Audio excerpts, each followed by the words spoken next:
मुंबई में नए साल के जश्न की मनाही, सार्वजनिक जगहों पर भीड़भाड़ नहीं जुटाने के निर्देश। मुंबई में 24 घंटे में ओमिक्रॉन वेरिएंट के 33 नए मरीज, देश के 21 राज्यों में 900 से ज्यादा मामलों की पहचान। दिल्ली में भी एक दिन में करीब दोगुने हुए हैं कोरोना के केस, पॉजिटिविटी रेट बढ़कर 1% से भी ऊपर। दिल्ली में भी जारी है कोरोना का येलो अलर्ट, मेट्रो 50% क्षमता के साथ चलने की वजह से स्टेशन के बाहर लंबी लाइन। दिल्ली में कोरोना के चलते दुकानों के ऑड इवन नियम सख्त एक्शन, पहले 4 दुकानें सील की गई और 180 दुकानदारों का चालान काटा गया। राजस्थान में रात 11 बजे से नाइट कर्फ्यू लागू, राजधानी जयपुर में एक दिन में कोरोना के 88 नए मामले। केरल में भी नाइट कर्फ्यू लागू, रात 10 बजे तक खत्म करना होगा नए साल का जश्न। गोवा में भी पाबंदियों का ऐलान, क्लब और बार में 50% क्षमता के साथ नए साल का जश्न मनाने का निर्देश। कोरोना के बढ़ते खतरे के बीच शिमला में डराने वाली है तस्वीर, नए साल के जश्न के लिए उमड़ी है लोगों की भीड़। गुजरात में 24 घंटे में कोरोना के 548 नए मामले, एक दिन में 19 मरीजों ने ओमिक्रॉन वेरिएंट की पुष्टि की। पंजाब में भी ओमिक्रॉन वेरिएंट से एक मरीज पीड़ित है, स्पेन से लौटे शख्स में संक्रमण की पुष्टि हुई। कोरोना के खतरे के चलते राजनीतिक दलों में भी खलबली, केंद्रीय मंत्री गजेंद्र सिंह शेखावत का बयान, बीजेपी वर्चुअल रैली के लिए तैयार। आज उत्तराखंड के दौरे पर रहेंगे पीएम मोदी, हल्द्वानी में करेंगे एम्स का शिलान्यास।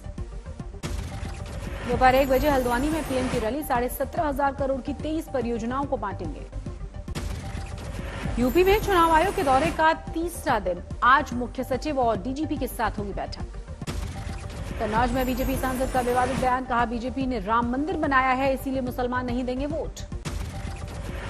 हमने तो अयोध्या में मंदिर बनाया, हमने मथुरा में मंदिर बनाया, काशी में मंदिर बनाया, हम मथुरा में भी बनाएंगे। जिसको वोट देना होगा हमें ऐसे लोगों का वोट भी नहीं चाहिए। गृहमंत्री अमित शाह का आज यूपी में ताबड़तोड़ अभियान, मुरादाबाद, अलीगढ़ और उन्नाव में करेंगे चुनावी रैलियां। यूपी के बीजेपी अध्यक्ष स्वतंत्र देव सिंह ने समाजवादी पार्टी को बताया है दलदल, कोरोना महामारी के दौरान विपक्षी नेताओं पर पूरी तरह से गायब होने का आरोप मढ़ा। यूपी के सीएम योगी आदित्यनाथ ने गोरखपुर को 15 इलेक्ट्रिक बसों की सौगात दी, खुद भी नई बस की सवारी की। कानपुर मेट्रो के मोतीझील स्टेशन पर समाजवादी पार्टी कार्यकर्ताओं का हंगामा, मंगलवार को पीएम मोदी ने किया था उद्घाटन। कानपुर में पीएम की रैली के दौरान समाजवादी पार्टी के 5 नेताओं पर हिंसा की साजिश रचने के आरोप, पार्टी ने दिखाया बाहर का रास्ता। अपनी ही कार में पीएम के पोस्टर लगाकर तोड़फोड़ करते हुए नजर आए थे एसपी के कार्यकर्ता, 5 की गिरफ्तारी।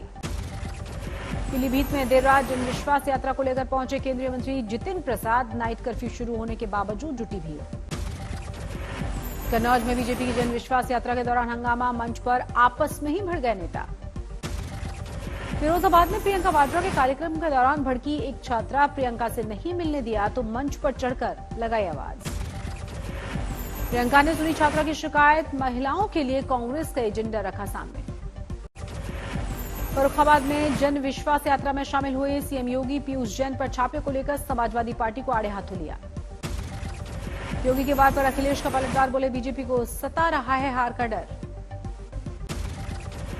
पीयूष जैन के घर से बरामद सोने का स्विट्जरलैंड कनेक्शन होने का अंदेशा, डीआरआई ने कस्टम एक्ट के तहत मामला दर्ज किया। 178 करोड़ कैश के अलावा पीयूष जैन के घर से जब्त हुआ है 23 किलो सोना। दुबई में बनी ईंटों को स्पेस कंपनियों के जरिए भारत में तस्करी करने का शक। कानपुर में करोड़ों की काली कमाई में गिरफ्तार पीयूष जैन ने खटखटाया अदालत का दरवाजा, टैक्स काटकर सारा पैसा लौटाने की अपील। मालेगांव धमाके को लेकर नए खुलासे पर तेज हुई है सियासत, चुनावी रैली में सीएम योगी का कांग्रेस पर जोरदार हमला। छत्तीसगढ़ के सीएम भूपेश बघेल की रायबरेली में रैली, सरदार पटेल की मूर्ति का अनावरण किया। अमेठी में नाबालिग लड़की की पिटाई पर सुलझी है सियासत, प्रियंका वाड्रा ने दी है आंदोलन की चुनौती। आज से 3 दिनों के दौरे पर हैं पंजाब, दौरे पर हैं अरविंद केजरीवाल, आज चंडीगढ़ में निकालेंगे जुलूस। पंजाब चुनाव में सीएम के चेहरे के बिना उतरेगी कांग्रेस, कैंपेन कमेटी के अध्यक्ष सुनील जाखड़ का बयान। पंजाब में उम्मीदवारों के नाम पर कांग्रेस का मंथन जारी, दिल्ली में हुई स्क्रीनिंग कमेटी की बैठक। पंजाब में सीटों के बंटवारे पर बीजेपी गठबंधन 2-3 दिन में करेगा फैसला, कैप्टन अमरिंदर सिंह के साथ मिलकर लड़ रहे हैं चुनाव। उत्तराखंड में कोरोना के चलते चुनाव टालने की जनहित याचिका पर सुनवाई, हाईकोर्ट ने चुनाव आयोग को भेजा है नोटिस। कालीचरण महाराज के खिलाफ ठाणे में एफआईआर दर्ज, महात्मा गांधी पर विवादित बयान का वीडियो वायरल हुआ था। रायपुर में भी कालीचरण के खिलाफ महात्मा गांधी पर अभद्र टिप्पणी करने के बाद मामला दर्ज किया गया है। गिरफ्तारी के लिए महाराष्ट्र और एमपी रवाना हुई है पुलिस की टीम। दिल्ली में राहुल गांधी के घर के बाहर विरोध प्रदर्शन, पंजाब से आए शिक्षकों का हल्ला बोल। दिल्ली के कनॉट प्लेस में कारोबारियों का विरोध प्रदर्शन, जीएसटी बढ़ाए जाने को लेकर नाराजगी। श्रीनगर में सड़कों पर उतर आए अपनी पार्टी के कार्यकर्ता, परिसीमन को लेकर जताया गया विरोध। जम्मू में पीडीपी का विरोध प्रदर्शन, रियल एस्टेट सम्मेलन को लेकर केंद्र सरकार के खिलाफ हल्ला बोल। गोवा चुनाव के लिए टीएमसी ने झोंकी है ताकत, अभिषेक बनर्जी ने रुद्रेश्वर मंदिर में पूजा की। आज मणिपुर में चुनावी हुंकार भरेंगे बीजेपी अध्यक्ष जेपी नड्डा, युवा रैली को करेंगे संबोधित। नागालैंड के मून में हुई है हिंसा के मामले में शुरू हुई एसआईटी का एक्शन शुरू हुआ, सेना के जवानों से आज पूछताछ होगी।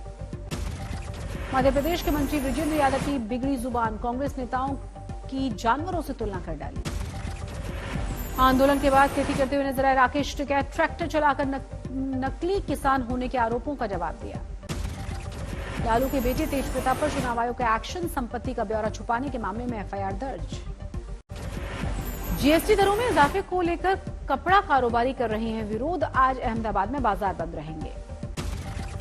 बजट की तैयारियों में जुटा है वित्त मंत्रालय, आज राज्य के वित्त मंत्रियों के साथ बैठक करेंगी निर्मला सीतारमण। भीलवाड़ा में स्वास्थ्य कैंप में मचा हंगामा, नशे में धुत डॉक्टर ने तमाशा खड़ा किया। पंजाब के बरनाला में पुलिस और पब्लिक के बीच भिड़ंत हुई, अवैध कब्जा हटाने के दौरान जमकर हंगामा। महाराष्ट्र के पिंपरी चिंचवाड़ में ढोंगी बाबा गिरफ्तार, महिला से अश्लील हरकत करने के आरोप में एक्शन। जम्मू कश्मीर के कुलगांव में सुरक्षा बलों को बड़ी कामयाबी, एक एनकाउंटर में 3 आतंकवादी ढेर। सुरक्षा बलों ने देर रात दहशतगर्दों का सफाया किया, घर में छुपे हुए थे आतंकी। अनंतनाग के नौगांव इलाके में आतंकवादियों से सुरक्षा बलों की मुठभेड़, एक जवान शहीद हुआ, एक जख्मी। एक मकान में 2 आतंकवादियों के छुपे होने का अंदेशा, सुरक्षा बलों ने चारों ही तरफ से घेरेबंदी की। छत्तीसगढ़ के सुकमा में नक्सलियों की साजिश को नाकाम किया गया, सुरक्षा बलों ने निकाले रास्ते में बिछाए गए नुकीले भाले। सहारनपुर में मोतियाबिंद के ऑपरेशन में लापरवाही का आरोप, 27 मरीजों की आंख में हुआ इन्फेक्शन। रायसेन में घूसखोर एसडीएम पर लोकायुक्त का एक्शन, 45,000 की रिश्वत लेते हुए रंगे हाथों दबोचा। कोयम्बटूर में रिहायशी इलाकों में घुसा तेंदुआ, इलाके में दहशत। चेन्नई एयरपोर्ट पर कस्टम ऑफिसर्स को बड़ी कामयाबी, एक यात्री के पास से करीब 6 करोड़ के हीरे जब्त। रानी लक्ष्मीबाई के नाम पर होगा झांसी का रेलवे स्टेशन, केंद्र सरकार ने मंजूरी दी। हरदोई में मीट कारोबारी की हत्या, भीड़ ने 2 हमलावरों को पीट डाला। मुंबई के दहिसर इलाके में दिन दहाड़े बैंक लूट, लुटेरों ने बैंक कर्मचारियों को गोली मारकर मौत के घाट उतारा। मध्य प्रदेश के बैतूल में बकरी चुराने के विवाद में महिला की हत्या, नाबालिग आरोपी ने बुजुर्ग समेत 2 लोगों को कुएं में फेंका। सहारनपुर में टोल के विवाद में मचा हंगामा, महिला टोल कर्मचारी और महिला कार चालक के बीच जमकर मारपीट। गाजीपुर में युवक की पीट कर हत्या, मामूली सी बात को लेकर हुआ था पड़ोसियों के साथ विवाद। नैनीताल में भी मौसम की पहली बर्फबारी, 0 से नीचे पहुंचा तापमान। जम्मू कश्मीर के कई इलाकों में जोरदार बर्फबारी, बर्फ की परत जमने से मुगल रोड 3 महीने के लिए बंद। नए साल में उत्तराखंड में और बढ़ेगी ठिठुरन, मौसम विभाग ने जताया है 5 दिनों तक शीतलहर चलने का अनुमान। जयपुर में सर्द हवाओं ने गिराया है पारा, नाहरगढ़ पार्क में जानवरों के लिए लगाए गए हैं हीटर। राजस्थान के सवाई माधोपुर में लगातार गोते लगा रहा है पारा, सर्द हवाओं ने बढ़ाई है मुश्किलें। दार्जिलिंग में 10 साल बाद जबरदस्त बर्फबारी, सैलानियों ने जमकर की मस्ती। उत्तराखंड के चमोली में एक बार फिर से बर्फबारी हुई, पूरे इलाके में बिछी बर्फ की सफेद चादर। बर्फ की चादर में लिपटा उत्तराखंड का मशहूर स्कीइंग रिजॉर्ट औली, बद्रीनाथ धाम में भी बर्फबारी। उत्तराखंड के पिथौरागढ़ में मनुस्यारी समेत ऊंचाई वाली जगहों पर बर्फबारी, जमा हुई आधा फीट मोटी बर्फ। टिहरी में भारत तिब्बत सीमा से सटे गांव में बर्फबारी, पूरे इलाके में जमी हुई है सफेद चादर। मुंबई में खुदकुशी के इरादे से रेल ट्रैक पर लेटा बुजुर्ग, महिला कांस्टेबल ने बचाई जान। मुंबई के वर्सोवा समुद्र तट पर एनसीसी कैडेट ने चलाया सफाई अभियान, अभिनेत्री आयशा जुल्का भी शामिल हुई। मुंबई में बांद्रा एरिया में खूबसूरत रोशनी, नए साल के स्वागत के लिए सजावट की गई। तमिलनाडु पुलिस ने दी है नए साल की सौगात, चोरी के करीब 1,500 मोबाइल फोन, 2.5 किलो सोने की ज्वेलरी और करीब 200 गाड़ी मालिकों को वापस लौटाई। तमिलनाडु में जल्लीकट्टू उत्सव की जोरों से तैयारियां, बैलों को दी जा रही है ट्रेनिंग। सेंचुरियन टेस्ट में दक्षिण अफ्रीका पर भारत ने बनाई है मजबूत पकड़, जीत के लिए दिया 305 रनों का लक्ष्य। चौथे दिन का खेल खत्म होने तक दक्षिण अफ्रीका ने दूसरी पारी में बनाए हैं 94 रन, भारत के लिए 6 विकेट दूर है जीत। दूसरी पारी में भारत की पूरी टीम 174 पर ऑल आउट, ऋषभ पंत ने बनाए सबसे ज्यादा 34 रन। कप्तान कोहली के बल्ले से निकले 18 रन, केएल राहुल ने खेली 23 रन की पारी। दक्षिण अफ्रीका के रवाडा में जेनसन और ने झटके 4 विकेट, एनडीकी के खाते में गए 2 भारतीय बल्लेबाज। पूरी दुनिया में फिर से कहर मचाने लगा है कोरोना वायरस। अमेरिका में एक दिन में सामने आने लगे 3,31,000 मरीज। ब्रिटेन में भी कोरोना ने मचाया है कोहराम, एक दिन में 1,68,000 के करीब पहुंची मरीजों की संख्या। फ्रांस में भी कोरोना वायरस संक्रमण ने तोड़े हैं पिछले सभी रिकॉर्ड, एक दिन में 1,80,000 से ज्यादा मरीज। पूरी दुनिया में एक हफ्ते में 11% बढ़ गए हैं कोरोना के मामले। WHO के मुताबिक ओमिक्रॉन वेरिएंट है इसके लिए जिम्मेदार। स्पेन में कोरोना पाबंदियों के बावजूद लोगों ने मनाया पारंपरिक उत्सव, एक दूसरे पर आटे और अंडे की बारिश की।